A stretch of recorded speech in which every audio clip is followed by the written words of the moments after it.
எல்லாமே இருக்கும் ஒவ்வொரு மனிதனுக்கும்.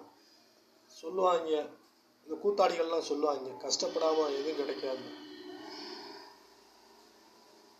சரி, அந்த கூத்தாடிக்கிட்ட எல்லாமே கிடச்சிருச்சு, அப்புறத்துக்கு அந்த கூத்தாடி பிச்சைக்காரை மாதிரி இமயமலைக்கு போகிறான்?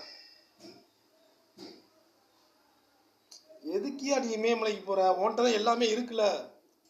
இறைவன் இல்லையா? இமயமலையில தான் இறைவன் இருக்கானா?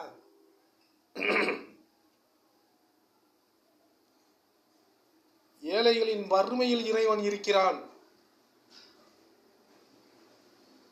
முட்டாப்பள உனையன் பிள்ளைன்னு பெத்து போட்டுருக்காங்க வாரு. ஊருக்கு உபதேசம் பண்ணக்கூடாது. என்ன சொல்றேன்னா, ஊருக்கு உபதேசம் பண்ணாது. நீ உன் வேலையை பாரு. நீ சம்பாத்தியம் பண்ணிட்டேன்னா ஒதுங்கிப்போ, அடுத்தவங்களுக்கு பாதைகளை விடு.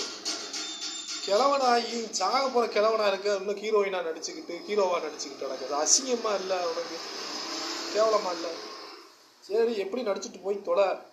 அது எதுக்கு கஷ்டப்படாம எதுவும் கிடைக்காதுங்கிற? ஏன் எங்களுக்கெல்லாம் கிடைக்கலையா? நாங்களாம் கஷ்டப்பட்டுட்டோம். எதுக்கு கஷ்டப்படணும்? நம்ம நாட்டில் எதுக்கியா கஷ்டப்படணும்? நம்ம இந்தியாவில் எதுக்கு துன்பப்படணும், துயரப்படணும்? சுதந்திர நாட்டில் சுதந்திர காற்றை சுவாசிக்கிற நம்ம நாட்டில் எதுக்கு கஷ்டப்படணும், துன்பப்படணும்? முட்டாள்தனமா எதையும் பேசிக்கிட்டு இருக்காத. எதுக்கு கஷ்டப்படணும், எதுக்கு துன்பப்படணும், எதுக்கு துயரப்படணும்? எதுக்காக? பணத்துக்காகவா? எல்லாமே உன்கிட்ட இருக்குல்லடா, அப்புறம் என்ன? எல்லாமே உன்கிட்ட இருக்கு. நீ பல படங்கள் நடிச்சு பல கோடி